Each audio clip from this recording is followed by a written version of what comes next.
სოციალურ მედიაში პოსტის დაწერა გახდა იდენტობის ჩვენების ყველაზე უფრო სწრაფი და მოკლე გზა. გარშემო ყველა საუბრობს ერთსა და იმავე თემაზე, ბუმილის შენარჩუნება ხშირად ითვლება, აღიქმება როგორც რაღაცნაირი სოციალური იზოლაცია. ჩნდება ილუზია, რომ თუ ხმას არ იღებ, საერთოდ არ არსებობ, ან გულგრილი ხარ და არ განაღლებს. ის ვერსია, რომ რაღაც თემის, აი ეს საჯაროდ განხილვის, ვერც კომპეტენციას გრძნობს საკუთარ თავში, ვერც რესურსს და მზადყოფნას საერთოდ არ განიხილება. ყველამ უნდა გამოთქვას აზრი იმ თემაზე, რომელიც იმ კონკრეტულ მომენტში არის აქტუალური. ალგორითმი ისეა მოწყობილი, რომ როდესაც რომელიმე თემა არის ტრენდული, შენს ფიდში ტრიალებს მხოლოდ ეს თემა და იქნება ყალბის დაბეჭდილება, რომ მთელი დედამიწა ახლა აი ამ თემაზე ფიქრობს, მთელი სამყარო ამ კონკრეტული საკითხის ირგვლივ ბრუნავს და შენც რასაკვირველია ვალდებული ხარ, რომ გამოეხმაურო ამ საკითხს. გინდა თუ არ გინდა. როცა სამყაროში რაღაცა ხდება ცუდი ან ქაოტური, ადამიანს უჩნდება შიში, უჩნდება უმწეობის განცდა. პოსტის დაწერა, თუნდაც გაბრაზებული ემოციის გამოხატვა, მას აძლევს საკუთარი ტვინის მოტყუების საშუალებას, რომ მე რაღაც გავაკეთე, მე პროცესის ნაწილი ვარ, მე უქმად არ ვარ. სიმართლე არის ის, რომ ადამიანის ტვინი ევოლუციურად არ არის ადაპტირებული იმისათვის, რომ ყოველდღიურად განიცადოს მთელი მსოფლიოს ტრაგედიები, ან თუნდაც დღესასწაულები. ძველად ადამიანმა იცოდა თავისი სოფლის, მაქსიმუმ თავისი თემის ახალი ამბები, ისტორიები და მისი ემოციური რესურსიც ამაზე იყო გათვლილი. ხოლო დღეს ინტერნეტი გვაიძულებს, რომ დღეში 200 ჯერ ვიგლოვოთ, ვიჩხუბოთ, გავბრაზდეთ, ვიზეიმოთ, აღვშფოთდეთ, აღვფრთოვანდეთ. და საბოლოო ჯამში იცით ეს რას იწვევს? ეს იწვევს ემპათიურ გადაწვას. როდესაც შენი შინაგანი რესურსი სხვების თანაგრძნობისაგან იმდენად იცლება, რომ ტვინი თავდაცვის მიზნით საერთოდ გათიშავს ბოლოს და ბოლოს ყველა ემოციას. ამას ხშირად ფსიქოლოგიაში უწოდებენ ხოლმე თანაგრძნობის ფასს, ანუ ფასი, რომელიც ჩვენ სხვების თანაგრძნობისთვის გადავიხადეთ. და მინდა გითხრათ, რომ ეს პირველ რიგში განსაკუთრებით სწორედ ემოციურ გულჩვილ და იმ ადამიანებს ემართება, ვისაც აქვს მაღალი ემპათიის უნარი, ან ჰქონდა ოდესღაც და შეუძლია რომ გულთან ახლოს მიიტანოს სხვისი ტკივილი და გასაჭირი. ერთმშვენიერ დღეს ამბები, რომლებიც ძალიან გვაღელვებდნენ, გულს გვიჩუყებდნენ, მოქმედებდნენ ჩვენზე, აღმოჩნდება, რომ საერთოდ არანაირ რეაქციას და ემოციას აღარ იწვევს ჩვენში და როდესაც ვინმე გვიწყებს საკუთარ პრობლემებზე საუბარს, ჩვენ შინაგანად გვიჩნდება პროტესტის და გაღიზიანების გრძნობა და მექანიკურად მოდის თავში ფიქრი, რომ აი ხო ჩემი პრობლემები არ მეყოფა, შენი სადარდებელი რომ არ დამიმატო კიდევ ყოველ დღე. ფიზიკური გადაქანცულობა. ფიზიკურად თითქოს არაფერი გტკივა, თითქოს კარგად ხარ გამოძინებული, მაგრამ დილიდანვე ხარ დაღლილი და გამოფიტული, რადგან ფსიქიკა არის სრულიად გადაღლილი. გიჩნდება სურვილი, რომ საერთოდ გაქრე, არანაირად არ უპასუხო არავის კომენტარს, არ დაეკონტაქტო არც ერთ ადამიანს, არ უპასუხო არც კომენტარზე, არც შეტყობინებაზე, იმიტომ რომ გრძნობ, რომ ნებისმიერი კონტაქტი და დამატებითი კომუნიკაცია სრულიად გართმევს სადღაც შემორჩენილ ძალას და ენერგიას.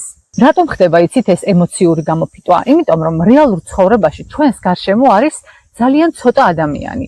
ხოლო სოციალურ სივრცეში ერთი ხელის მოსმით ჩვენ ვეხებით ათასობით ადამიანის შინაგან სამყაროს და მათ განცდას, მათ ემოციებს.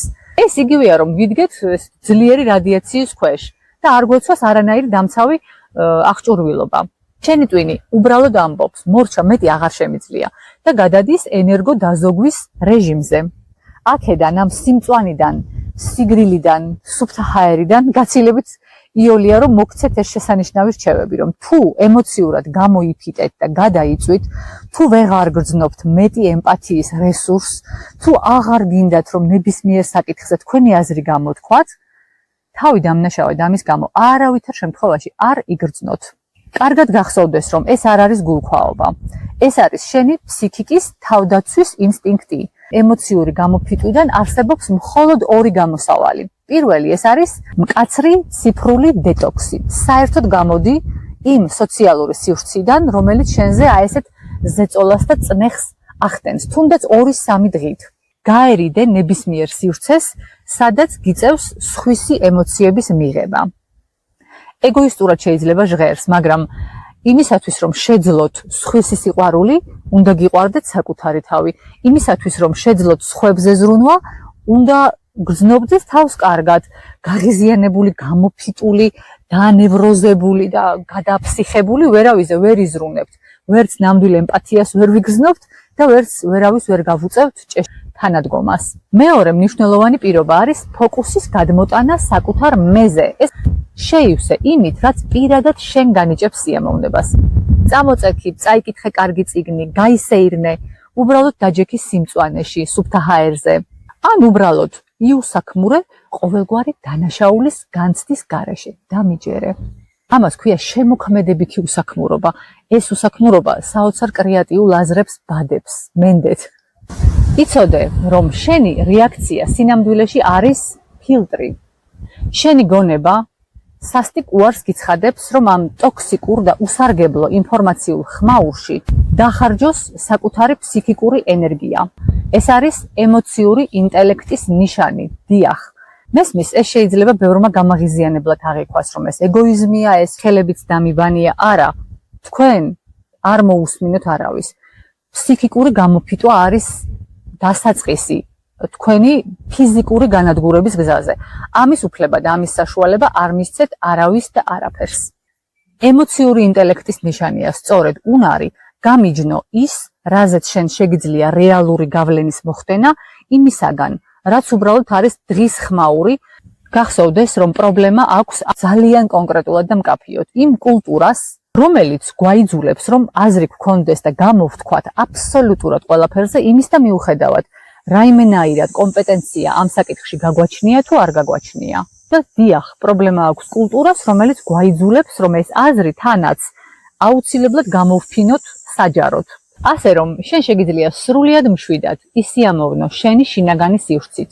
დუმილის, განზე გადგომის, საკუთარ საქმეზე ფოკუსირების უფლება ეს ერთ-ერთი ძალიან მნიშვნელოვანი თუ ყველაზე დიდი არა, ფუფუნებაა თანამედროვე სამყაროში და ერთადერთი თითქმის გზა იმისათვის, რომ შევინარჩუნოთ ჩვენი ფსიქიკური ჯანმრთელობა. ყველაზე პარადოქსული იცით რა არის? ინტერნეტმა, რომელსაც წესით უნდა გამოეწვია მეტი განათლების საშუალება, სინამდვილეში შუა რაღაცნაირი ყოვლისმცოდნეობის კომპლექსი თუ სინდრომი. დილით შეიძლება ადამიანი იყოს წამყვანი ეპიდემიოლოგი, შუა დღეს რაღაცა გეოპოლიტიკის ექსპერტი, საღამოს ლიტერატურის კრიტიკოსი, ნაშუა ღამევს კიდევ რა ვიცი, რაღაცა ფსიქოლოგიურ მეცნიერებათა მაგისტრი და ასე შემდეგ. თავარია რომ ეს ყველაფერი აზრი, ნათქვამი იყოს ძალიან სერიოზული სახით, კატეგორიული ტონით და დანარჩენი ყველაფერი წესრიგშია. სხვათა შორის ფსიქოლოგიაში ამას კიდევ თავისი ცალკე სახელი აქვს, მაგრამ ამაზე სხვა დროს ვისაუბროთ. მოკლედ, შენ შეგიძლია მაშინ თქვა, რომ მახეში აღარ ხარ გამული, თუ შეძლებ და ამ ყველაფერს უყურებ ცოტა ირონიულად, ცოტა იუმორით, ცოტა დისტანციიდან და არ მიიღებ მთელ ამ ასე ვთქვათ სპექტაკლს მთელი სერიოზულობით. ჯანსაღი, ირონია და შინაგანი თავისუფლება ყველაზე საიმედო ფარია ამ ვირტუალური ქაოსის წინააღმდეგ. იცით რა, მიკროფონი უჭირავს დღეს ყველას, ყველა სცენაზეა, მაგრამ ეს არ ნიშნავს იმას, რომ შენ ვალდებული ხარ ყველას კონცერტის ბილეთი იყიდო და მით უმეტეს არ ხარ ვალდებული, რომ ყველას კონცერტს ბოლომდე დაესწრო და მოусმინო. სანამ ვიღაც სოციალურ ქსელებში სამყაროს გადარჩენაზე და ლანძღვაგინებაზე არის გადართული, შენ შეგიძლია ძალიან მშვიდად დაკავდეს შენი საქმით. შეგიძლია ეს რესურსი გაცილებით უფრო ნამდვილ, თუნდაც ერთი ადამიანისათვის ან სამყაროსათვის მართლა სასარგებლო საქმიანობას მიუძღვნა და რაც მთავარია, შეძლო რომ ეს ყველაფერი გააკეთო დანაშაულის გრძნობის და დადანაშაულების შიშის გარეშე. შენ გაქვს შენი წესები.